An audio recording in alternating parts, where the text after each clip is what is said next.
Thanks for the kind introduction. And after all this cool talks about ShadowCam and other interesting stuff, now a bit more back to the ground about a mission concept for exploring the Rima Bode region.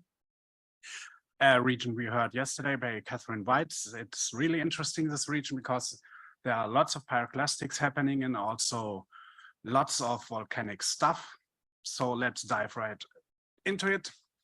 So for the sample situation for lunar exploration so far now is that we have got several hundreds of kilograms of lunar rock brought back from either Apollo astronauts, Changi missions, or the Soviet lunar missions. And we have also several lunar meteorites, but the problem with the meteorites is that we don't know exactly where they are coming from.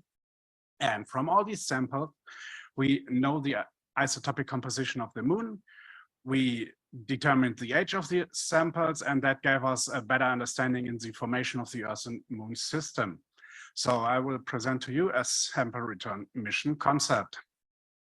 What are the scientific goals we want to achieve in this study? We want to investigate freshly excavated material of young lunar craters that gave us new data points in the lunar chronology function, which then gave us a better estimate about model ages for lunar surfaces.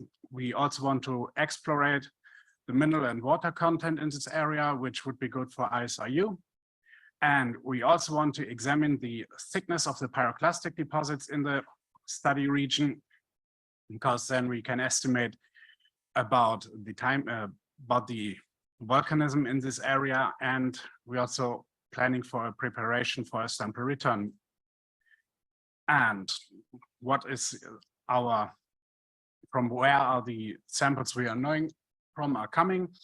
I marked here in blue the spots of the Apollo missions, in white the Soviet lunar missions from where we have samples, and in red the two Chinese missions, Changi 4 and 3.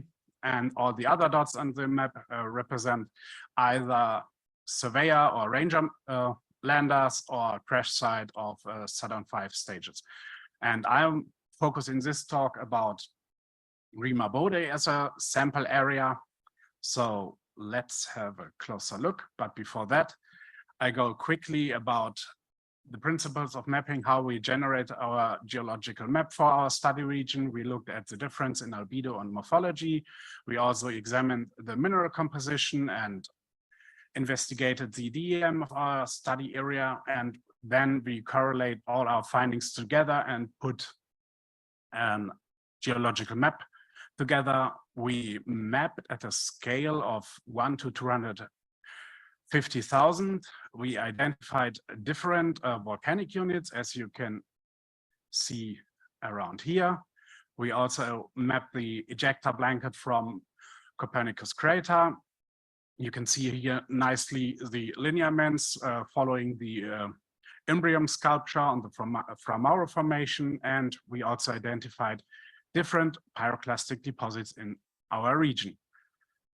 So our main focus in our landing site analysis is around here. So let's have a closer look. Let's have a closer look there. We are right here on the edge of a pyroclastic deposit. Volcanic unit. We have here a depression, which could be a vent, and also a rill is running through our study area. So we investigated either the Clementine coloration composite, also the iron mineral map, the titanium map, and investigated also the water content in this area. It's around 400 ppm. Yeah. And as a mission concept, we planned with a small rover similar to U-22. On the scientific payload would be a PanCam for navigation and also imaging, also a ground penetrating radar to achieve the investigation of pyroclastic deposits. And to analyze the surroundings, we would like also to have a visible and near-infrared imaging spectrometer on board for imaging and analyzing all the interesting stuff we hope to find. So concerning rover safety, we have here the merged Lola Kaguya DEM, and from that we produced a slope map and also layover contour lines so that you can see the terrain here is relatively flat and only inclined very smoothly. And here on this neck overview, you can see the landing site, and we planned with a 100-meter landing ellipse and a traverse of 1.5 kilometers. And I will show you now some interesting scientific stops on there. We have on the northern part, we have located the vent, and at the southern part down here, we have the rill. And we are starting our traverse at our landing ellipse. So we have here, after a few hundred meters, two interesting boulder fields excavated from these fresh craters that we can analyze on our journey there. A bit later, we can analyze two fresher young craters on our step here. Further down towards our ending point here at the larger crater, we have also several fresh craters and some boulder fields we can analyze. And if we drove up, we can, towards the rim of this crater, we can also peek a bit into the crater. We can then peek here down to the rill and also have a look from up the crater wall towards here the vent.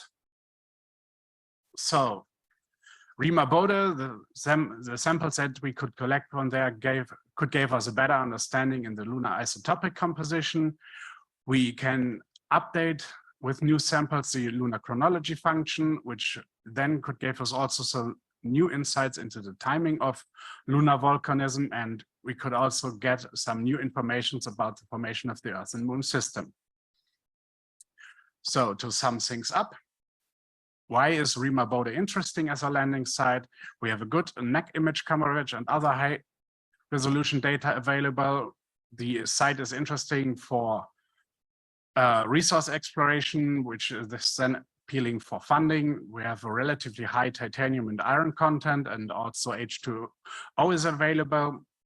The accessibility of the site reduces cost because we don't need a relay satellite. We can communicate directly with Earth.